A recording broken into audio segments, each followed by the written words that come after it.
It's going to go east, and that means we're going to be affected from the north to the south. Welcome into Atlanta.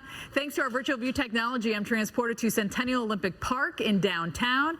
Cool and crisp, and you can see the leaves even starting to change some colors, but all these blue skies are going to fill with clouds and showers tomorrow into Friday, and Atlanta actually could use some of this rain. We are running nearly 5.5 inches below average for the year. I don't think it's going to be too heavy. See how it's very light?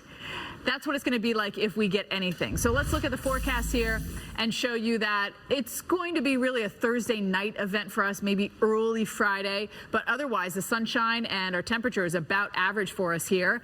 There's our surface feature, but it's not just what's happening at the surface. It's as you go up in the atmosphere. So this comes through, and then you see this energy right here? That is still jet energy diving southbound, bringing us some strong winds and actually some cloudy conditions. So here's the whole trough. You see that messy weather I was mentioning up there? It all dives down and up like this, and there's also very strong winds. This is the oomph in the atmosphere, but there are also jet winds that come down, and that's what's going to help give us some stronger winds as well.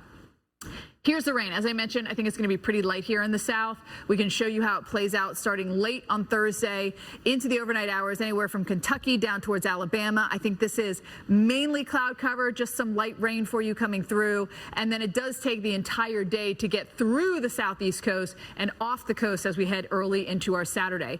But watch the winds. We do get it with our front coming through, but then we still have that jet energy that's going to be diving south, giving us some of those stronger winds as we head into our Saturday forecast as well. So if you're maybe going to go out and check out some of the leaves, try the Blue Ridge Parkway, the last 40-mile section through western North Carolina and Jackson County. That's a good spot. And you can stop at the parkway's highest point, which is Richard Balsam Overlook at over 6,000 feet. A lot of you might say, well, what about Mount Mitchell? That is like 6,400 feet, but it's off technically the parkway, but that is the highest point east of the Mississippi. Asheville, Jordan, Friday not so great, but we will improve Friday night into Saturday. All right, so then we watch this and storm. We take you to Duluth, Minnesota, where our winds at 13 miles an hour are whipping this flag. They're probably a little bit faster there, right off the water with little friction. You can see the cloud cover as well here in Duluth.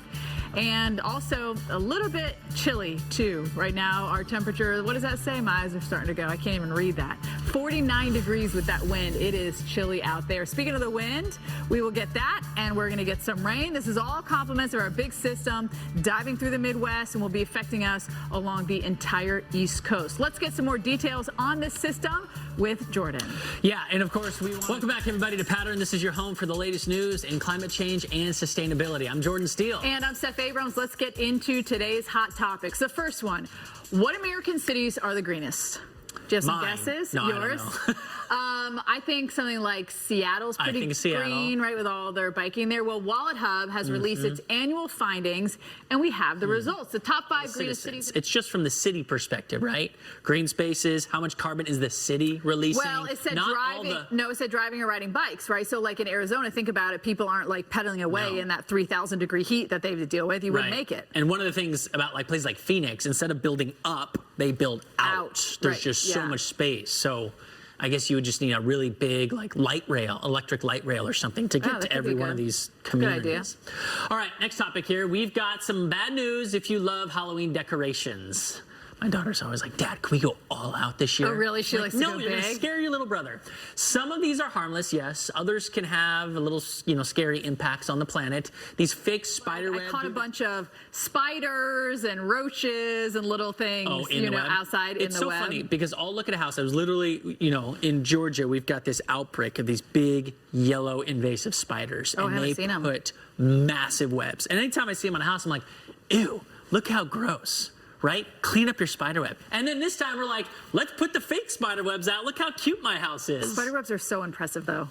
The strength of them and the beauty of them. You have to really be in awe of what they do. That's why Spider-Man's my favorite character. There you go. Right? All right, number 3 here. We've talked on Pattern here about the seed vault, right? It holds more than 1 million genetic samples for nearly every species around the world. And now the U.S. Fish and Wildlife Service is applying that same concept to animals. They're working on a genetic library. That we talked about. And then didn't we talk about on the show bringing back some of the animal, right. The mammoth, I think, was one all I can think of is Austin Powers in his cryogenic state at the beginning of the movie. you know, frozen Frozen going in down time. the line and they're unfreezing him. Yeah. Like, that's how I know it's tissues, it's tiny little things, but I'm like, oh, they're going to have like a whole animal frozen in there. But they're not. And it's weird too when you think about like this scientific bank, and like we've done it before. We get the liger, get the tiger, and the lion together. Oh, is that really what makes a liger? Oh yeah, yeah. And they're I mean, it makes giant. sense, They're but- bigger than both of them combined. Is that a real thing? It's a real thing. Look it up. Hey, what's your home state doing to cut down on plastic use? We're checking out the More first rain state. for parts of the Great Lakes. Thank you, Molly. All right, there's something sinister piling up in our landfills and our oceans. Yeah, pattern climate science producer Allie Van Fleet shows us the dangers that's lurking all around us.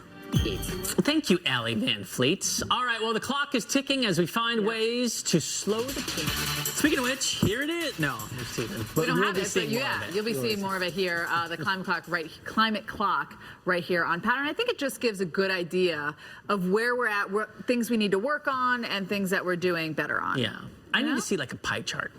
A pie chart? I'm more visual. Okay. I'd be like, okay, where are we good, where are we bad? I want this pie to be bigger, so. Well, I'll go through it, write down all the numbers, and I'll make you a Yeah, pie we'll chart just draw if you it. want. Thank you. Would that help you out? Bar graph helps too, but pie charts are my preferred. All right, let's have a look at Molly. Everything's visual when it comes to the weather, Oh, yeah. you know, forecasting or when It you're is, in it. and this may not be something that you want to look at in a place like Boston. Just not at all a great weekend. Sounds great, Molly. Thanks Thank for you. that. You're welcome. Great. It's all great. All right, well, here's what's coming up tomorrow on Pattern. We have disturbing discovery. TV will be up here next. More weather details for you. See you guys tomorrow.